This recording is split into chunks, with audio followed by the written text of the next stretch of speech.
G'day everyone. When I bought this place 26 years ago, it was covered in scrub and gorse and barberry. So one of the first things I did was clear corridors through the weeds and planted thousands of trees, mostly pines and Douglas firs, but I also planted 5,000 of these Cupressus Lusitanica, which at the time was supposed to be quite a valuable timber, good for making furniture and boat building. Recently I've put a new road through the forest and I had to knock over a few of these trees to make my way through. So I'm going to drag this one up today, mill it up with the chainsaw mill and see what the timber's like. I've got the little digger here to drag it out with the grab bucket from Hamilton Diggers, which is a handy little thing.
Well, there's quite a bit of heartwood in there.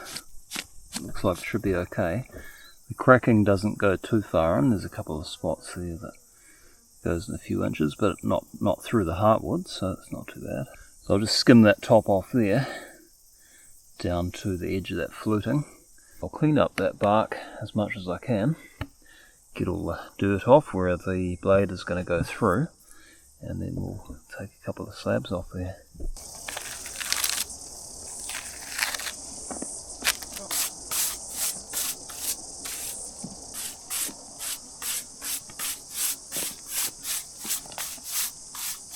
Screw these pieces of plywood on each end, like that, and I can just sit the rails in there. I'll just skim it down a bit here to drop this, so I can drop this end down a bit. Otherwise I'm going to be cutting through the tree that way, which I don't really want to do.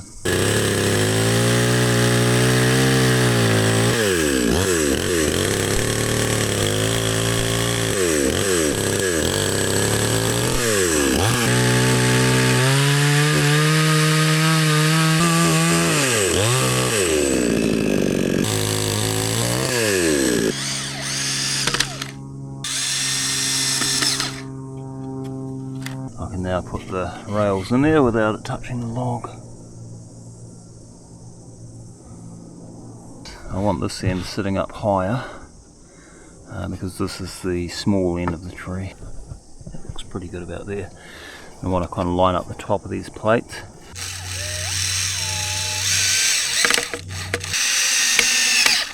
Alright.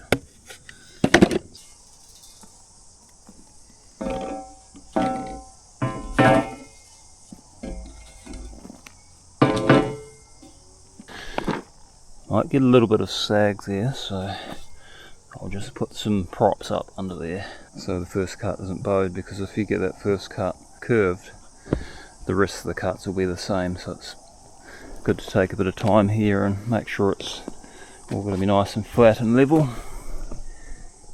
As soon as I put the weight on those bars, they're going to sink down a bit, so I'll put a prop in the middle.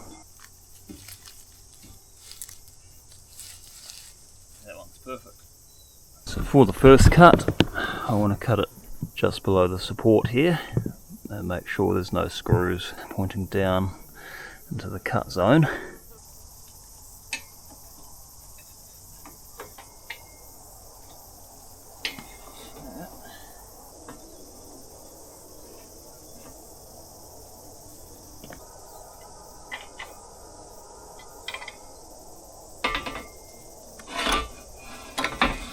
That looks pretty good. The last tree I milled was quite a bit bigger than this, and I don't need it quite that wide, so I'll bring that other support in. The closer you can have it in to the maximum cut of the tree, the less likely the bar is to bend and deform, which gives you like a concave cut, which is not ideal. That should do it somewhere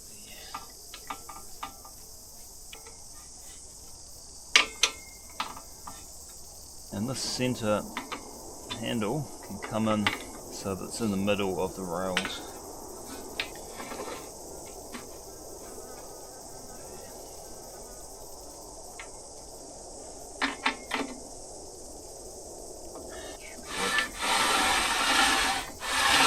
Because milling is quite hard on the saws, I like to run a little bit more oil, 25-30 to 1 rather than 50, because they do have to work pretty hard. They're basically full power for 4 or 5 minutes a cut, so you want plenty of lubrication in there, good quality oil, so we'll make a nice oily mixture that makes the saw last longer.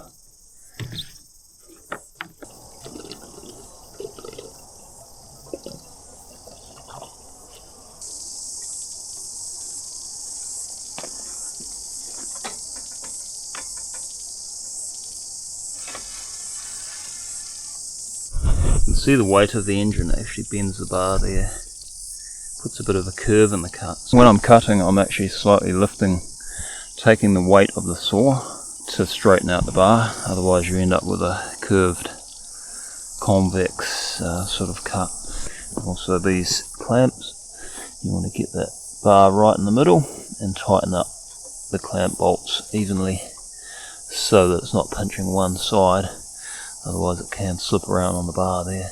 Every now and then I have a look to make sure that the clamp isn't sliding towards the teeth, because I have broken a chain like that when it came loose and hit the teeth. Broke the chain in half straight away, so keep an eye on that as well.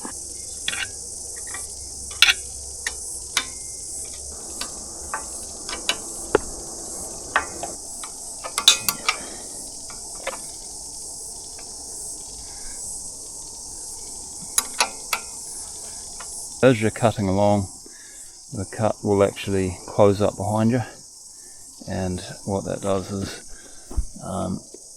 sits down on the back side of the chain, and it makes a bit of a messy cut, and also more friction and more fuel usage. So what I do to prevent that, I just jam a wedge in behind me as I'm going, and that keeps the cut open, so it's just more efficient and you get a nicer cut as well. As I get further along, I'll jam one in each side, follow up the saw so the cut is always open and not dragging on the back of the chain. It's a good idea to wear a face mask doing this, so you're not breathing in the fine sawdust. It's a bloody hot day today, so I'm not going to... What I normally do is just... I hold my breath for a minute at a time, so I'm not breathing in the sawdust.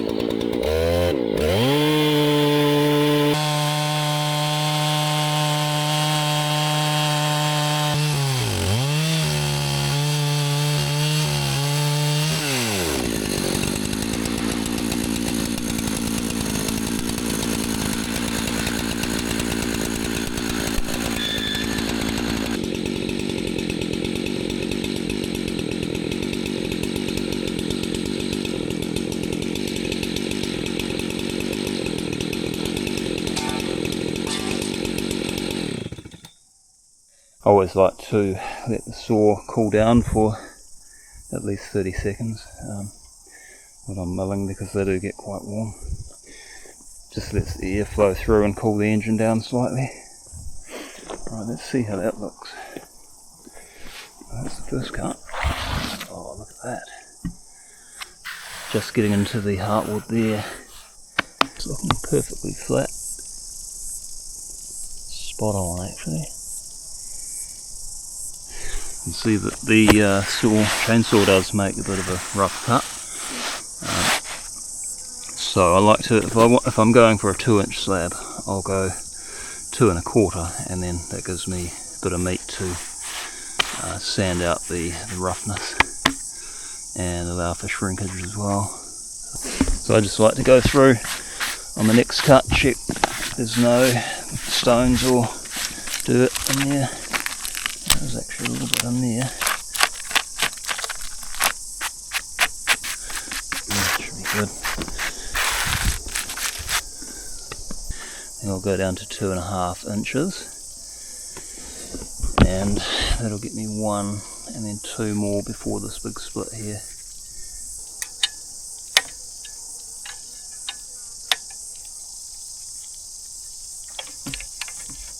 Okay, but there's actually marks there, so we'll go 2.5, I think. Which is up there.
That.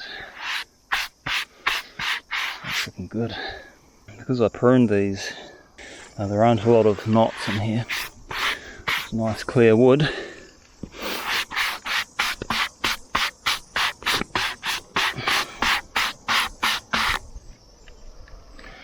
Yeah, it's looking good. Beautiful timber.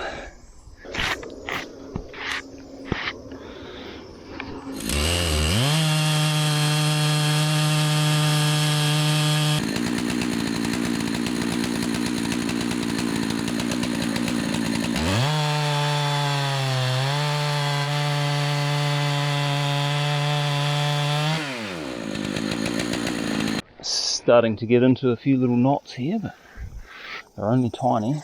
That actually adds a bit of character where the knots are. I like this part. That's going to come up really nicely, I think.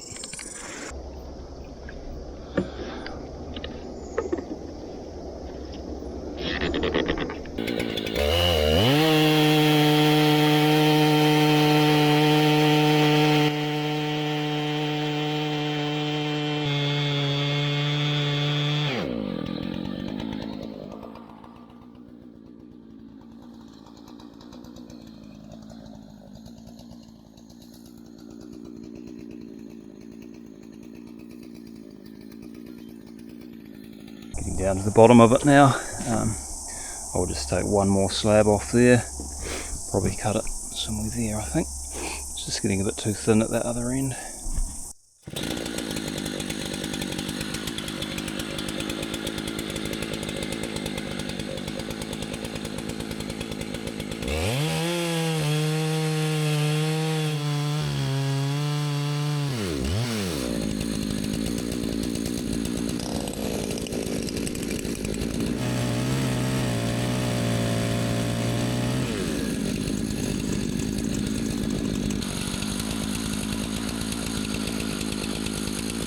That's about all I can get out of that log. 3, nearly 4, 2.5 inch slabs out of that one little log. The rest of it I'll just cut up for firewood. But yeah, I'm pretty happy with that. Turned out quite well. These darker patches are just from the aluminium of the rails. They'll sand off easily. Not bad for a morning's work. That took just under 2 hours, and used a tank and a half of fuel, so that's not too bad for 4 decent sized slabs like that. Thanks for coming along. We'll see you next time.